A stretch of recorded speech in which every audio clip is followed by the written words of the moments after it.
নেকির লিগে চেহারার এই অবস্থা গেলিয়েন থেকে তোর তো পায়া খুশিতে আত্মহারা হয়ে ছুটে আল্লাহর কাছে আসবে। আল্লাহ বলবে এত খুশি বা এক নেকি পেয়ে গেছে পাস। আল্লাহর সামনে দাঁড়ায় বলবো পাস, এক নেকি নিয়ে এসে। আল্লাহ বলবে এক নেকি কে দিল? ভাবছেন কিয়ামতের মাঠে আপনি আছেন আর কেউ নাই? আল্লাহ বলবো ওরে ডাইকা নিয়ে আয়। তো ডাইকা আলাইছিলাম। তো যাওয়ার পরে আল্লাহ জিজ্ঞেস করবে কিরে নেকি দিলি কেন?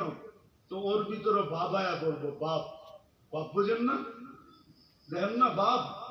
হ্যাঁ, মহল্লার ছেলের বাপ তো মহল্লায় অন্যরকমই থাকে, ঠিক না? কি কন? হ্যাঁ, বাবলে করবে আসেই তো একটা, কি কামে লাগবো আমার? ওর কামে লাগতে দেখা বলবে আমার চেয়ে বড় দাতা হইতে চাস, ঠিক না? যেটা 500 চেয়ে বড় দাতা হইতে তার কারণে পাইব মুহাম্মাদুর, বলেন না মুহাম্মাদুর কারণে পাবে। আল্লাহ রাসূল বলছে একদিন চিৎকার দিয়া বলছে সায়াতি আলা উম্মতি জামান ইউহিব্বুনা খামসা ওয়া ইয়ানসাউনা খামসা। একদিন আসবে আমার উম্মত সবকিছু বইলা আমি কি করছি, কি করতেছি, কি করব, আজকে বাইচা আছেন নবীর কারণে। বিশ্বাস হয় না? কোরআনের আয়াত দিতেছি, বলছে আমার উম্মতকে সমূলে ধ্বংস করেন না। তো বলছে বন্ধু কিভাবে করবো? আপনি এদের মাঝে থাকবেন, আপনার উম্মতকে সমূলে ধ্বংস করবো তো করবো কি করে? আপনি বলবেন নবীজি কই আমাদের মধ্যখানে আছে? আরে আমাদের মধ্যখানে নাই, মদিনা মুনাফফারায় বা হায়াত রওজায় তো আছে। সালাম দিলে ওইখানে দাঁড়ায়া সালামের জবাব দেয়, সামনে দাঁড়াইলে উম্মতকে চিনে।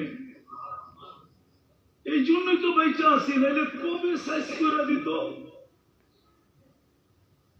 উম্মতের বিরুদ্ধে আল্লাহ নিজেরটা সইতে পারে কিন্তু বন্ধুরটা সইতে পারে না। বন্ধু নিজেরটা সয়া নিবে কিন্তু বন্ধুরটা সইবে না। আপনি জানেন না কেমন বন্ধু, আপনি জানেন না। একটা দিয়ে প্রমাণ নিতে পারেন। অনেক নবীর সাথে আল্লাহ কথা বলছে জমিনে রেখা, কিন্তু বন্ধুর পালা যখন আসছে বলছে না বন্ধু জমিনে রেখা কথা বলা চলবে না। তাহলে বন্ধুত্বের পরিচয় হবে না। বন্ধুত্বের পরিচয় তো ওই সময় হবে কবা কাউসাইনি আও আদনা সুম্মা দানা ফাতাদাল্লা ফাআওহা ইলা আবদিহি মা আওহা। আরশের উপরে উঠে আসেন, পাশে বসেন, আপনি আমাকে দেখবেন, আপনি বলবেন আমি আপনাকে দেখব, আর আপনি আমি বলবো। এটা হবে বন্ধুত্বের পরিচয়। উম্মতে মুহাম্মাদি যে রাসূল আরশে যে আমাদেরকে বলে নেয়, আরশে যে বলে নেয় আল্লাহ সালাম দিছে বন্ধুকে, মনটা খারাপ হয়ে গেছে। আল্লাহ বুঝা ফেলছে মন কেন খারাপ, যে আমাকে তো সালাম দিলেন আমার উম্মত।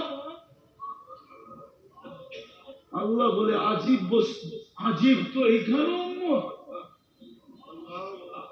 জমিনে উম্মত, সব আকাশে উম্মত, সব জায়গায় উম্মত, আরশের উপরে উম্মত, আমার পাশে বয়ে উম্মত। লানত আমাদের জিন্দেগির উপরে। যুবক তোমাদের পায়ে হাত দিয়া বলি, মনে চায় বুঝাইতে বুঝাইতে জানটা দিয়া রে। তারপরও যদি আমার জাতি বসতো, বলছে উম্মত যদি এই টেবিলে না ওঠে তো কোথায় উঠবে? এখন যদি উম্মত না উঠাই তো কোথায় উঠাবো? এরকম কাছে হব তো হব কবে? এরকম নিরিবিলি হব তো হব কবে? এরকম পরিবেশ হবে তো হবে আর কবে? এরকম নৈকট্য পাবো তো আর পাবো কবে? এই জন্যই তো উম্মত উঠাইছি, যার কারণেই তো আপনি আত্মাহিয়াতের ভিতরে পড়তে পারেন ও আলা ইবাদিল্লাহিস সালিহিন। নাইলে তো আল্লাহ বন্ধুকে সালাম দিছিলেন, আসসালামু আলাইকা আইয়ুহান নাবিয়্যু ওয়া রাহমাতুল্লাহি ওয়া বারাকাতুহু। আল্লাহ তো বন্ধুকে সালাম দিয়েছেন, আপনাকে আমাকে তো দেন নাই, কিন্তু বন্ধু আপনাকে আমাকে ওই স্টেজে উঠায় আনিছেন। উম্মতকে বলেন